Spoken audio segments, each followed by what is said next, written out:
18న జరగబోయేటటువంటి ఈ రెంటపాళ్ళ గ్రామంలో ఉన్నటువంటి ఎక్స్సీఎం గారి ప్రోగ్రాం ఏదైతే ఉందో దానికి సంబంధించి మాకు అందినటువంటి రిలయబుల్ ఇన్ఫర్మేషన్ ప్రకారము కొంతమంది బ్యాడ్ క్యారెక్టర్స్ వచ్చి అన్నెసరీగా law and order situations create చేయాలని, అనవసరమైనటువంటి కమోషన్ని తీసుకురావాలని ప్రయత్నిస్తున్నట్టుగా మా నోటీస్కి వచ్చింది. అట్లా ఎవరైనా కానీ చేస్తే వాళ్ళ పట్ల చాలా తీవ్రమైనటువంటి చర్యలు తీసుకోవడం జరుగుతుంది. అదేవిధంగా ఇప్పటికి చాలాసార్లు చెప్తున్నాము, సెక్యూరిటీ కాన్వాయ్, అడిషనల్గా 3 వెహికల్స్, 100 మెంబర్స్ని అలౌ చేస్తామని చెప్తున్నాము. మిగతా ఎవరైనా అన్నెసరీగా వచ్చినా అక్కడ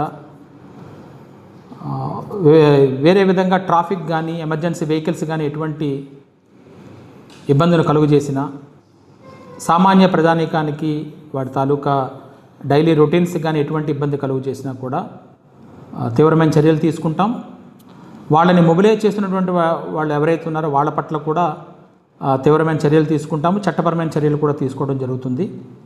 రేపు ఈ ప్రోగ్రాం జరుగుతున్నప్పుడు ఈ ప్రోగ్రాంను ఆటంకపరచడానికి కానీ లేదా వేరే విధంగా కానీ చేసినా, వీటితో పాటుగా అదర్ వెహికల్స్ వేరే వాళ్ళు జాయిన్ అయ్యి కంప్లీట్గా రోడ్డుని ట్రాఫిక్ ఇబ్బందులు గురి చేసినా కూడా వాటి పట్ల కూడా చర్యలు తీసుకుంటాము. ఆ వెహికల్స్ పట్ల కూడా చట్టపరంగా ఏమైతున్నాయో వాటిని తీసుకోవడం జరుగుతుంది. రేపైతే మాత్రము లా అండ్ ఆర్డర్కి ఎటువంటి విఘాతం కలిగినా కూడా వారి మీద చట్టపరంగా తీవ్రమైనటువంటి చర్యలు తీసుకోవడం జరుగుతుంది. ఆ విధంగా ప్రోత్సహించినటువంటి వ్యక్తుల మీద కూడా కంప్లీట్గా ఎవిడెన్స్ తీసుకుంటున్నాము. డ్రోన్ పిక్చర్స్ తీసుకోవడం జరుగుతుంది, సీసీ ఫుటేజ్లు తీసుకోవడం జరుగుతుంది, వీడియో రికార్డింగ్స్ కూడా తీసుకోవడం జరుగుతుంది.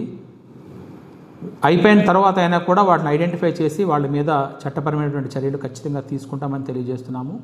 ప్రశాంతమైన వాతావరణంలో ఇది జరగాలి తప్పించి వేరే విధంగా జరగడానికి ఎవరైనా కూడా ప్రయత్నిస్తే వాళ్ళ పట్ల చాలా తీవ్రమైనటువంటి చర్యలు అయితే తీసుకుంటాము.